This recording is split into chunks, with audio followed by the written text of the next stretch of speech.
Welcome to my table of many MacBooks. In today's video, we are going to be discussing the question that I've seen all over my feed in comments on Twitter, everywhere. People are wondering, should I sell my Intel Mac and buy one of the new Apple Silicon MacBooks? Or desktops, I guess. So in today's video, I'm going to cover some of the most frequent scenarios that I've come across and give my thoughts on whether or when you should trade in your Intel for Apple Silicon.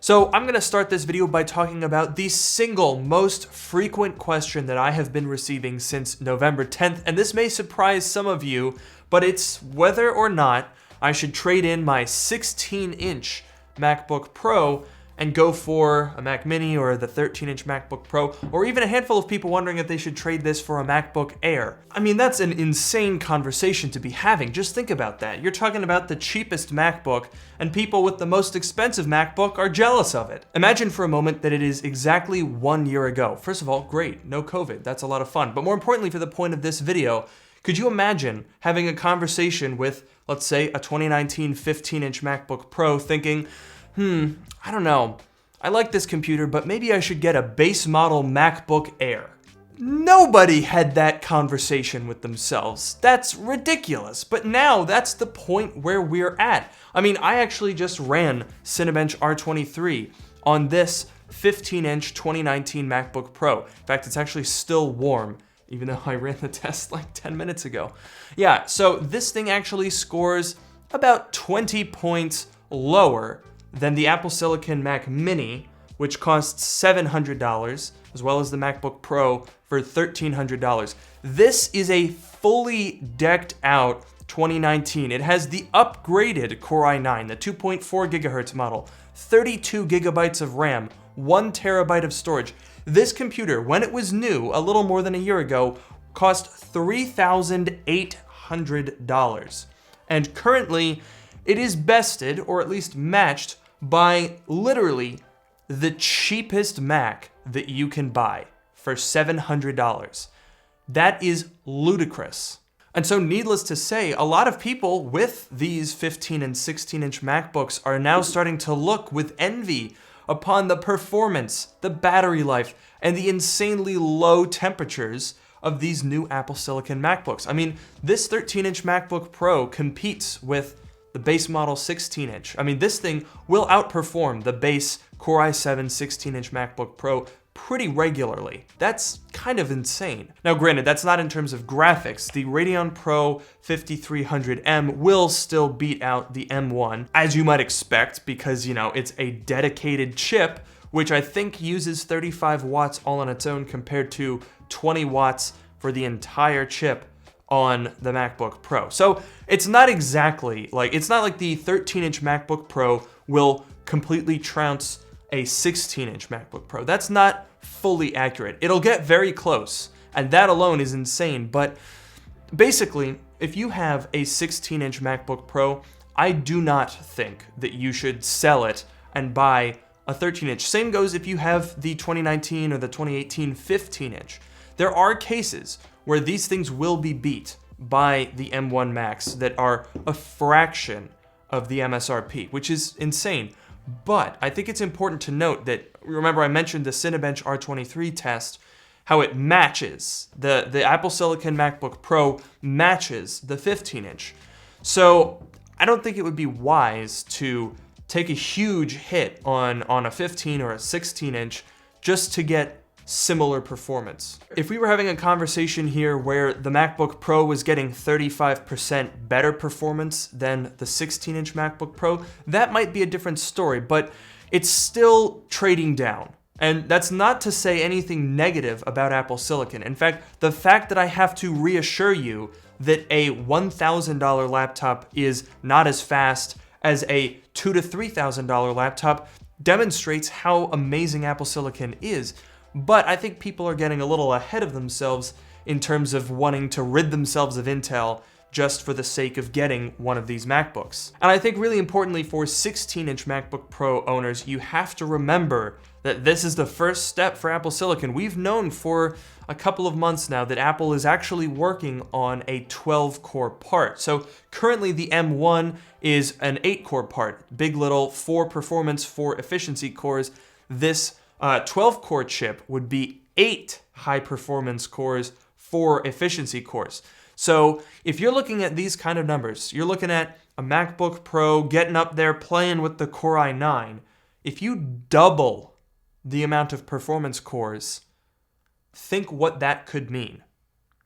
I don't think you 16-inch MacBook Pro owners, especially the ones that paid extra with the Core i9 and all that stuff, you probably don't want to hop on board one of these trains before we see that 12-core chip. I think you will deeply, deeply regret buying a base model MacBook Air when those chips come out, most likely within the next 6 to 8 months. Now here's another angle, a question that I've received all the time. This is a 2020 Intel MacBook Pro. So physically, these things are identical. Well, actually they're not, because this is space gray and this one's silver. I got them in different colors so that I could tell them apart. But more importantly, a lot of people with this MacBook Pro are feeling a little bit bummed.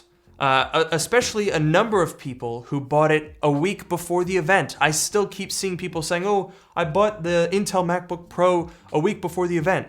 Why in the world would you have done that? But if you did, let's say hypothetically, if you have one of these 2020 MacBook Pros and you're wondering, okay, should I take the hit and buy an Apple Silicon MacBook Pro? That's a case where I would say yes, actually. So these things have not depreciated by as much as I would have thought, at least right away. So what I would say is, time is kind of ticking here. We don't know how much depreciation is going to come to the 2020 MacBook Air as well as the MacBook Pro.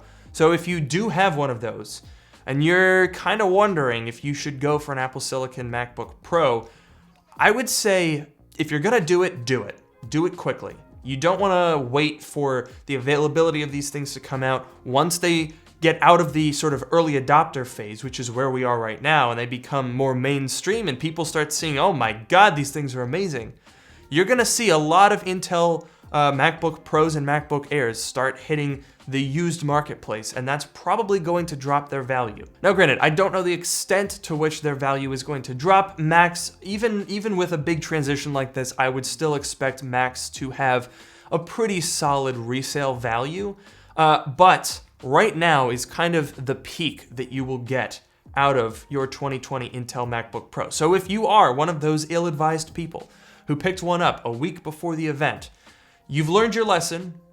You're gonna take the financial hit. It's gonna cost you some money to do that trade. But if you're gonna do it, do it.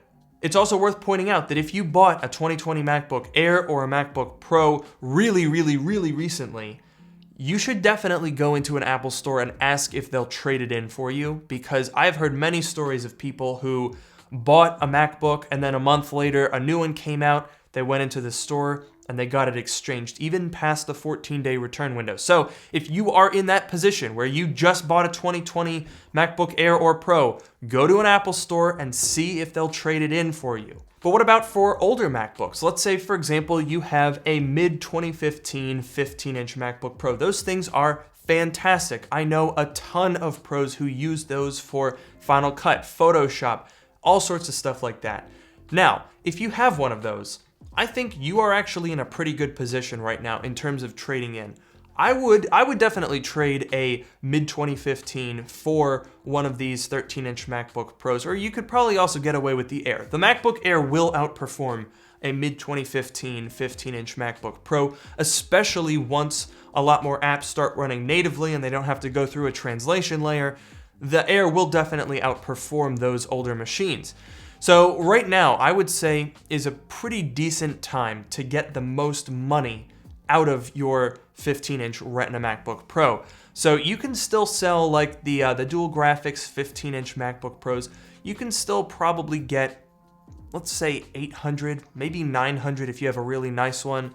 I mean, that would end up costing you $600 or $700 once you add some RAM and storage to one of these computers, and then minus the trade-in value of your old MacBook Pro, that's a pretty good idea.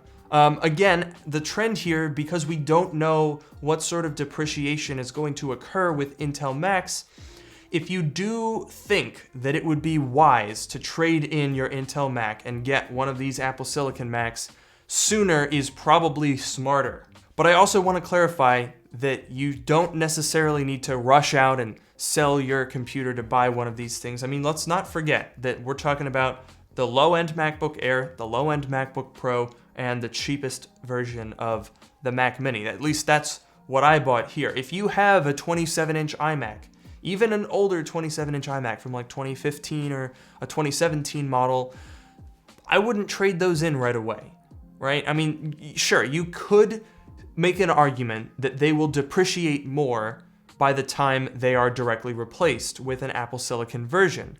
So in that sense, there is some validity to that argument. However, you are also selling what was previously a very high-end computer and replacing it with the low-end. That's not inherently problematic, but by the very nature that these are the cheapest Macs that Apple sells, that should give you some clues as to what we should expect in the next couple of months over this 2-year transition. If you're a pro, if you're a video editor, programmer, someone who does 3D modeling, stuff like that, these are the entry-level computers. I know I keep saying it in all of these videos, but the way that these things perform is so radical that people seem to have forgotten that they're the lowest end Apple Silicon Macs that will ever exist.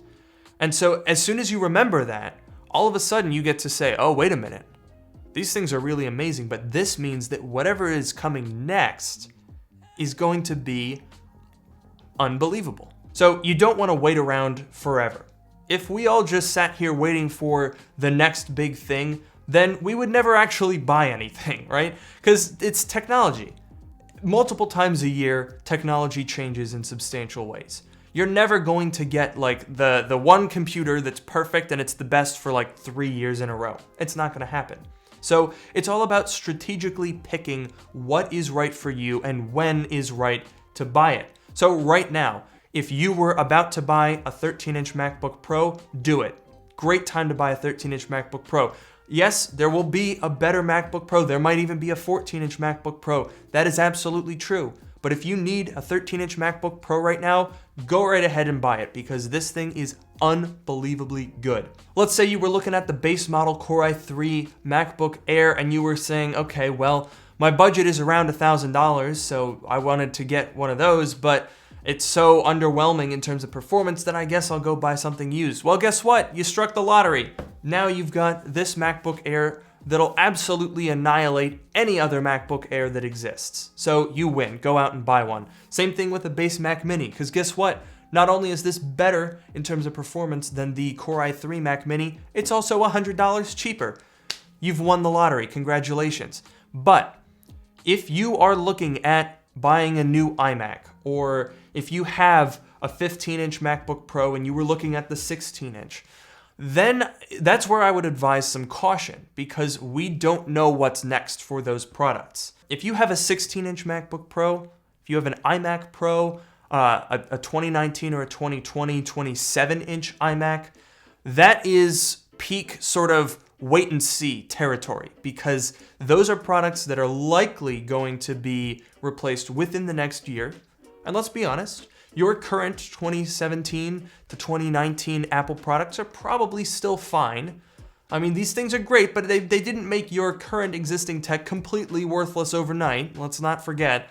So that's where I would say, don't get caught up in the hype. Buy what's right for you when it's right for you. So I hope that this video has helped shed some light on the situation. If you're some of the pros out there with the higher end Apple products that are all of a sudden eyeing these lower end Apple products, be patient. There's more to come. If you are looking at this price range of MacBook right now, you're in luck because this is probably one of the best times to be buying an entry-level Mac in years, probably a decade. So with that, I'd like to thank you all so much for watching this video. Let me know in the comments below if this was helpful. Did I answer your specific situation? Because I tried to get specific. A lot of people were asking about the 16-inch MacBook Pro, so hopefully I covered that adequately. Let me know in the comments below. And while you're down there, you might as well subscribe. You might as well follow me on Twitter at Luke Miani. It's in the description, super easy. You can also check out my subreddit if you're still looking for some more guidance on what Mac you should buy. So with that, I'd like to thank you all for watching, and I'll see you all in the next video.